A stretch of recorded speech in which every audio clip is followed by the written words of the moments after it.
Dah hantar surat berhenti kerja, tiba-tiba bos lama panggil bagi gaji tertunggak. Persoalannya, kena declare cukai lagi ke tak? Okey, jawapannya wajib. Okey, jom saya terangkan kenapa.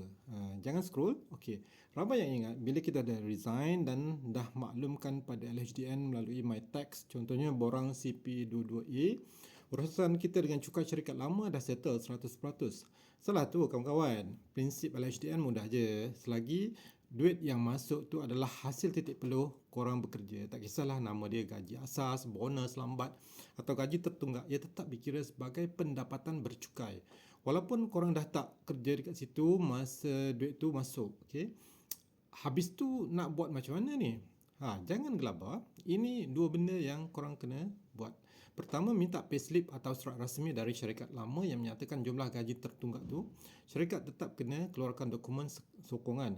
Kedua, masa korang buat e-filing tahun depan, korang wajib masukkan jumlah tu. Dekat dalam e-filing nanti ada satu ruangan khas bertajuk pendapatan tahun-tahun ke belakang yang belum dilaporkan. Korang letak je jumlah tu dekat situ berserta dengan tahun bila gaji tu patut dibayar. Okey, satu pesanan, jangan buat-buat lupa atau senyap tau. Kenapa? Sebab sistem LHDN ni canggih. Syarikat lama korang tu pasti akan declare dalam sistem mereka yang diorang dah bayar gaji tertunggak pada korang kan. So bayangkan kalau data syarikat ada potong duit bayar pada korang tapi dalam rekod korang tak ada. Nanti sampai pula surat cinta daripada LHDN minta penjelasan. Okey, boleh kena penalti tau sebab tak lapor pendapatan yang betul.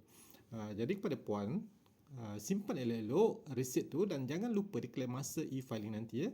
Okey, korang pernah tak dapat durian runtuh gaji tertunggak selepas resign?